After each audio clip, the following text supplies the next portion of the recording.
テレビ朝日の久慈と申します。先ほど芥川賞の件なんですけれども、知事風邪を召されてですね、欠席されたということなんですが、これはあくまでも日刊現代さんの記事なんですけれども、選考委員会に顔を出すとですね、中国人のことを喋らざるを得ないので、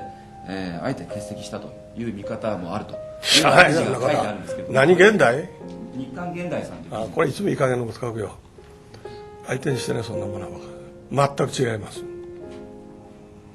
僕は中国のことを平気で物言うしだね、中国大使も物言ってるしだね、こ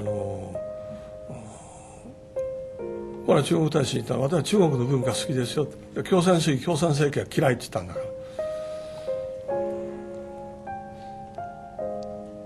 大使も困った顔して笑ってたけどね、